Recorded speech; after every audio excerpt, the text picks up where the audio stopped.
Shalom, shalom, peuple de Dieu. Je vous salue de partout où vous me recevez. Je dis bonjour, bonsoir, selon l'heure, selon le temps, selon le moment. Aujourd'hui, nous sommes le 2 avril 2022. Je viens devant vous pour vous parler d'un message sur la faillite de la Gécamine. Prions. Éternel des armées, Dieu d'Abraham, Dieu d'Isaac et de Jacob, Seigneur, me voici devant toi. Je suis devant ton peuple et je vais transmettre le message que tu m'as donné, que tu m'as remis, Seigneur Jésus-Christ, pour ton peuple. Je demande à ce que ta faveur, ta grâce et ta puissance soient avec nous, que tu puisses nous guider et nous accompagner, que tu permettes à ce que ces messages arrivent à destination et que ces messages produisent le résultat qu'il faut dans ton nom glorieux et puissant. Laisse que ta main de gloire, ta main de puissance ouvre les oreilles de tout un chacun et que chacun reçoive ce message au nom de Jésus. Amen. Shalom, shalom, peuple de Dieu. C'est encore moi, votre frère, votre bien-aimé, le prophète Jean-Luc Kamani. Pour ceux qui ne me connaissent pas, vous pouvez vous abonner sur la chaîne et activer la cloche de notification. Je vais me permettre, n'oubliez pas de liker la vidéo quand vous la regardez aussi. Je vais me permettre de lire un verset avec vous, quelques versets. Nous sommes dans les livres du prophète Ésaïe, son chapitre 24, à partir du verset 3. Le pays est dévasté, livré au pillage, car l'Éternel l'a décrété. 4. Le pays est triste, épuisé. Les habitants sont abattus, languissants. Le chef du peuple sont sans force. 5. Le pays a été profané par ses habitants, car il a transgressé les lois, violent ordonnances, il rompit l'alliance à l'Éternel. Amen. Nous sommes dans les livres du prophète Ésaïe et le prophète est en train de nous faire voir comment un pays et comment un peuple se retrouve dans des problèmes le plus sérieux. Il se retrouve dans des difficultés auxquelles il ne sait pas s'en sortir. Et le prophète est en train de nous dire que c'est puisque le peuple a transgressé les lois de Dieu, c'est puisque le peuple a fait des choses qui ne sont pas bien devant l'Éternel, alors le peuple est devenu triste. Le pays est devenu trop dévasté. Le pays connaît des problèmes. La population ne se retrouve pas. Quand on parle du peuple, on ne parle pas seulement de toute la catégorie de la population, puisqu'il y a toujours des gens qui font le contre. Mais il y a une portion, une partie de la population qui s'est livrée à ces choses et qui sont montées. Par exemple, quand on est des dirigeants et que l'on conduit tout un peuple à faire des choses abominables, ces abominations montent devant l'Éternel et l'Éternel frappe les pays. Et quand il frappe les pays, c'est tout le monde qui est en train de pleurer. C'est tout le monde qui vit la souffrance. C'est tout le monde qui vit des choses qui n'ont pas de sens. C'est tout le monde qui crie. De quoi je vais parler? Je vais parler de la faillite de la Gécamine. Par la grâce de Dieu, la semaine passée, j'ai été révélé de quelque chose. Pas la semaine passée, il y a 2 semaines, j'ai été révélé de quelque chose. Et j'étais en train de chercher à comprendre cela. Puisque je n'arrivais pas tellement à comprendre ce que le Seigneur a été en train de me dire. Le comprendre, c'est-à-dire lorsque j'ai voulu l'amener dans un langage humain. Je vis, on m'a montré la Gécamine. Et je vois 3 hommes. On me dit, regarde, la Gécamine est tombée en faillite. Je dis, comment la Gécamine est tombée en faillite? Je vois 3 hommes qui sont en train de se partager la Gécamine. J'ai vu 3 personnes. En train de se départager la Gécamine. Et suite à ce partage-là, cela a conduit à la chute, ou je peux dire, à la faillite de la Gécamine. Mais je n'ai pas vu leur couleur s'ils étaient blancs ou noirs, mais j'ai vu 3 hommes qui se départageaient. Ils prenaient l'argent ici, ils donnaient, ils prenaient, ils donnaient. Donc c'était la Gécamine, ils se départageaient. Et après leur partage comme ça, la Gécamine est tombée en faillite. Quand je suis sorti de la vision, je me suis d'abord posé la première question. Est-ce que la Gécamine fonctionne encore? C'est de là où je voulais d'abord comprendre. Mais laisse-moi interpréter le message et puis je vais donner l'explication et en troisième lieu, je vais donner un conseil. La Gécamine qui est ce qu'on appelle communément la Générale Carrière des Mines, qui est dans les Katanga, c'est le poumon économique du pays qui produit, comme on indique, les Katanga est le poumon économique du pays, puisque c'est à cause de la Gécamine, de toutes ces productions de minerais. Il y a plusieurs minerais que vous connaissez, je n'ai pas de détails là-dessus. Mais alors, dire que la Gécamine, il y a 3 personnes qui partagent la Gécamine, cela veut dire que la Gécamine, sous la conduite d'un groupe de gens, ces gens-là, ils ne servent pas la Gécamine, mais ils sont en train de se partager ce qui est de la Gécamine. C'est-à-dire, ils prennent la Gécamine et ils s'en partagent entre eux. Et suite à cela, la Gécamine tombe. Ce message ne parle pas des choses qui sont passées. Non. Ça parle des choses qui se vivent et des choses qui vont venir. Donc l'Éternel est en train de nous arrêter et de nous alerter que suite à ce qui s'est passé à la Gécamine et ce qu'il y a maintenant, ça va conduire à quoi? À la faillite totale de la Gécamine. Mais est-ce que Dieu veut la faillite? Non. Dieu nous alerte pour empêcher. Mais j'ai compris une chose, que dans notre pays, on veut plus voir la prophétie s'accomplir pour que l'on dise que c'est un vrai prophète. Alors que Dieu, quand il parle, c'est un vrai Dieu. Dieu n'a pas besoin de voir les choses nous arriver.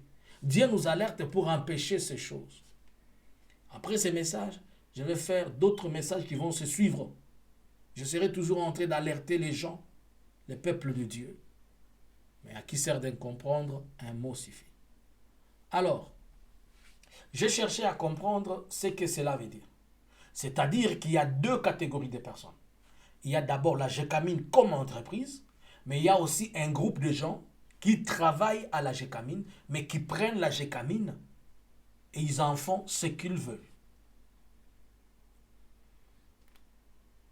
Lorsque maintenant je cherchais à comprendre ça,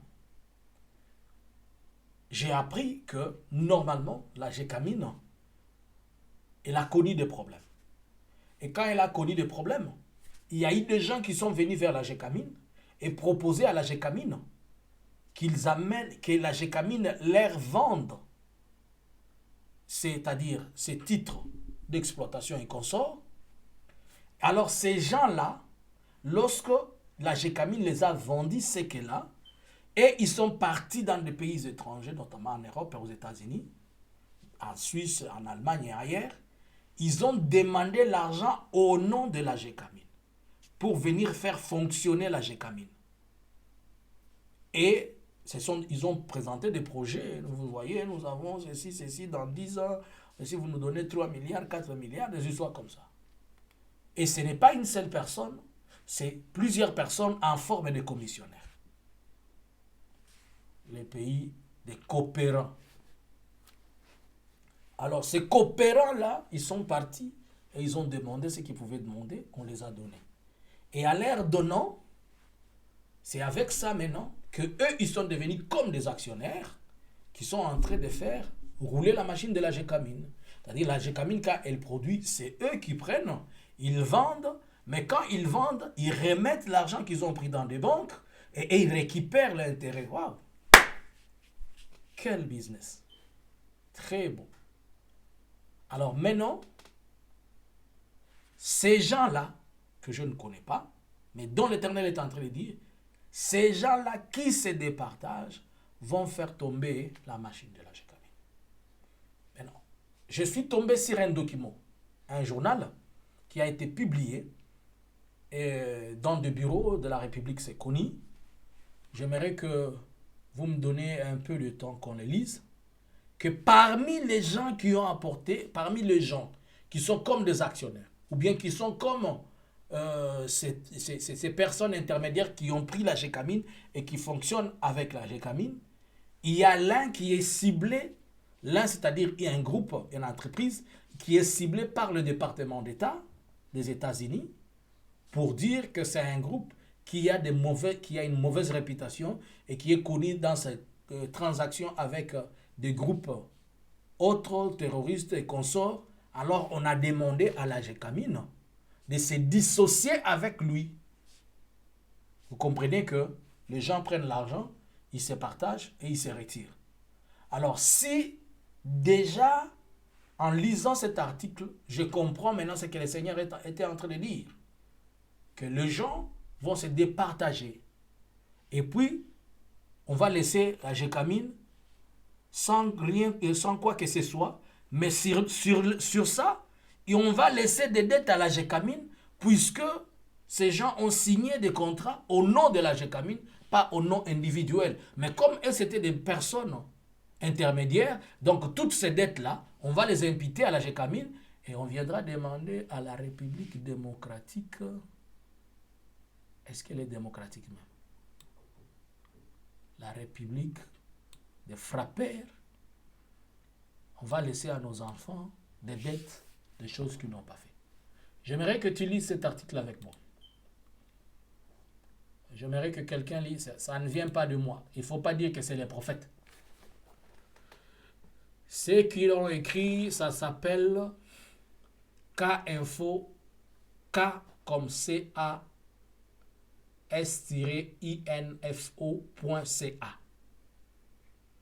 Au-delà de l'info. Ça a été publié le 13 mars 2022. C'est un document récent du mois passé. RDC. La Gécamine exhortée à se débarrasser des transfigurants suite à des scandales. Alors, l'entreprise ou la société qui est demandée de se débarrasser de la Gécamine, elle s'appelle Trafigura ou Trafigura. Lisons. L'article a été écrit par Siméon Isako, donc ce n'est pas Jean-Luc. La Gécamine a été encouragée à abandonner son partenariat controversé avec Trafigurant, le géant international du négoce de matières premières en raison de son implication présumée de l'entreprise dont doivent ces scandales. Excusez-moi, ils sont trop minimes là. Est-ce que je pouvais zoomer un peu? Bon, c'est pas grave. Je continue. Les membres du conseil d'administration et du comité exécutif de la société minière publique ont reçu une lettre le 10 mars faisant compte rendu de cette excusez-moi, je vais faire ceci pour que je lise bien mon texte. Je suis en train de lire un texte dans un texte, si vous me permettez, comme ça. C'est moi le lire comme ça.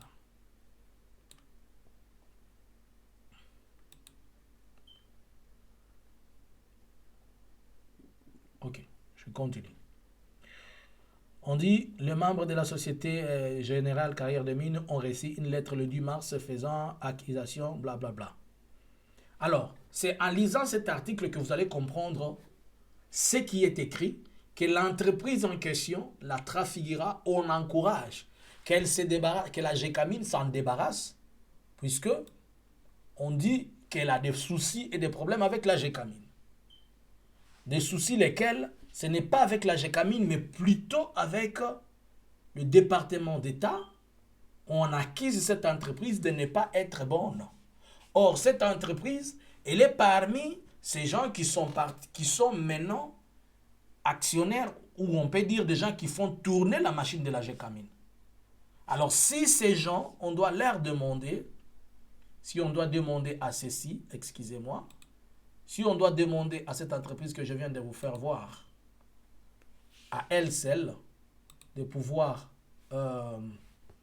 se libérer de la Gécamine. Donc, la prophétie est en train de se faire parler. Je vais me permettre encore de lire quelques textes ici pour que quelqu'un comprenne bien. Je vais me permettre de bien lire pour que vous compreniez un peu bien le texte.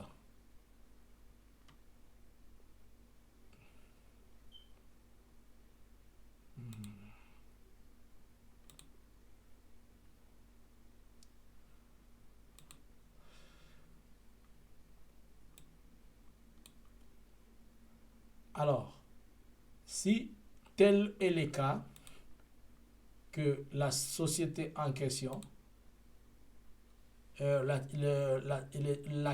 société en question du nom de Trafiguera, tel qu'il est dit ici, les membres du conseil d'administration et du comité exécutif de la société minière publique ont reçu une lettre le 10 mars faisant compte rendu de certaines préoccupations concernant la réputation des Trafiguera. La lettre était accompagnée d'un dossier de 35 pages détaillant les allégations de corruption, les relations présumées de Trafiguera avec les personnes sanctionnées, accusées de fraude et des implications dans des catastrophes environnementales. Dans cette lettre constituée par K-Info, on peut y lire contenu des antécédents des Trafiguera. Il n'est pas certain que l'entreprise ait fait preuve d'intégrité ou de respect des normes que la Gécamine serait en droit d'attendre d'un partenaire international. Ce document d'avertissement intervient alors que la Gécamine examine la possibilité de poursuivre avec l'entreprise Gécamine du cobalt, l'entreprise générale du cobalt EGC, et un projet de développement du cobalt artisanal en République démocratique du Congo, RDC. Le projet a été conçu par l'ancien président de la Gécamine, Albert Youma, qui a été limogé par le président Félix, ce n'est pas moi qui l'ai dit, qui a été limogé par le président Félix Tshisekedi en décembre, c'est-à-dire décembre de l'année 2021, suite à des allégations de corruption. Un nouveau conseil d'administration a été installé à la Gécamine, dirigé par Alphonse Caputo Bester. Hilaire Ntambwe Ngoyi Kabongo et Léon Mouine Kabiena. Alléluia. On continue. Selon les articles récents parus dans les médias internationaux, le nouveau dirigeant de la Gécamine envisage de mettre fin à l'accord ECG avec Trafiguera. La situation est devenue si grave que des cadres de Trafiguera seraient rendus en République démocratique du Congo au début du mois pour tenter de sauver le projet. La lettre adressée aux administrateurs de la Gécamine a été anonyme et signée. Un citoyen concerné. Elle précise que le contenu des graves préoccupations décrites ci-dessus, il est difficile de voir comment la RDC bénéficiera des liens plus étroits avec Trafiguera. La Gécamine devrait mettre fin à cette collaboration, comme ils sont en train de dire. Donc, voilà un peu de quoi est faite La lettre, elle est une lettre longue, mais au moins je le lis pour vous. Et si vous voulez, si quelqu'un a besoin de le lire aussi, de le comprendre, euh, je peux, je peux toujours laisser un lien. Ça va aider quelques-unes des gens qui veulent le retrouver. Alors, voilà un peu. Donc, vous comprenez que on est en train de voir la nouvelle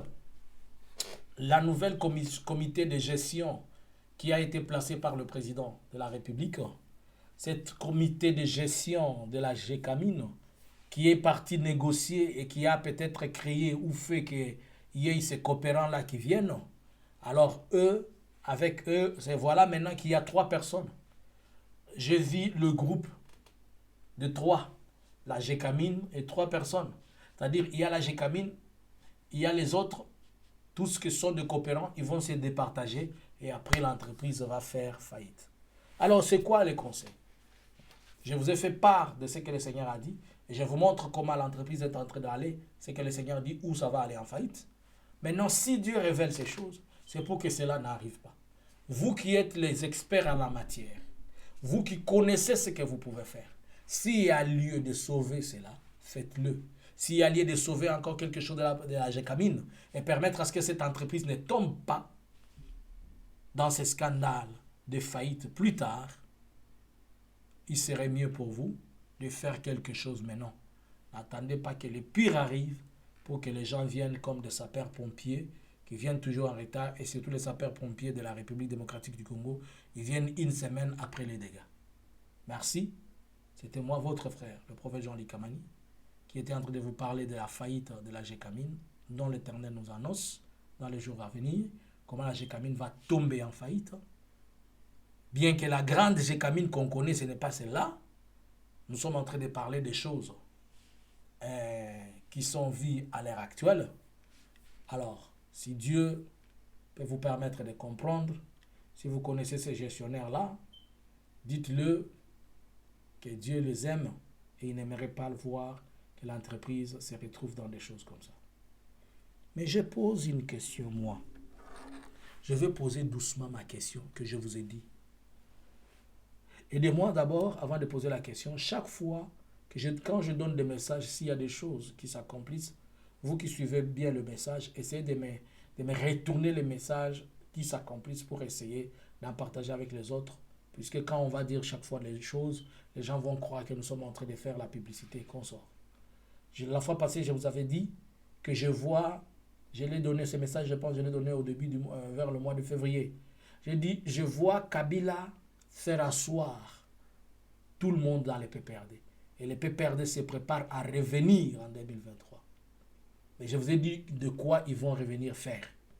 Et après, je vous ai dit, je vois, il n'y a pas longtemps, on a dit qu'il y a eu une célébration de 20 ans de PPRD, et les PPRD, et Kabila était là, et les PPRD ont dit des choses, et tout le monde est en train de se bouillonner maintenant. Oh, les PPRD a dit, les PPRD a dit. Mais le Seigneur avait déjà alerté, et je vous avais dit ce qu'il faut. Et il n'y a pas longtemps, je vous ai dit aussi que le Seigneur me montre que Kabila et Félix vont s'asseoir pour parler, mais ça ne va pas produire un effet. Moi, j'ai une question à poser.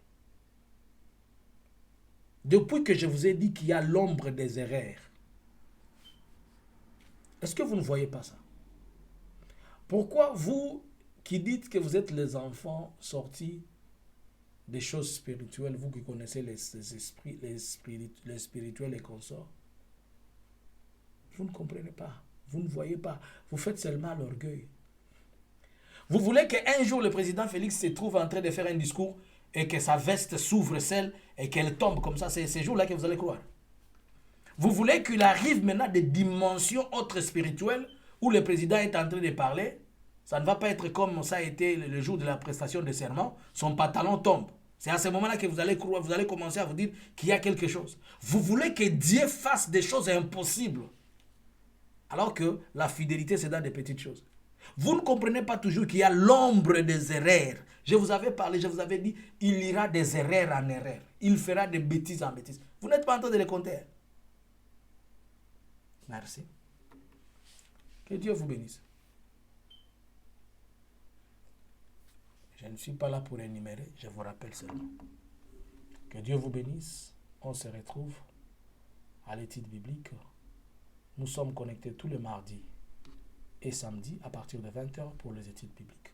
Mais la semaine prochaine, c'est-à-dire à partir du 8 août, nous serons chaque fois connectés tous les jours puisque nous serons en prière d'une semaine. Je t'invite de venir prier avec nous. Nous prions pour nous-mêmes et nous prions pour les autres.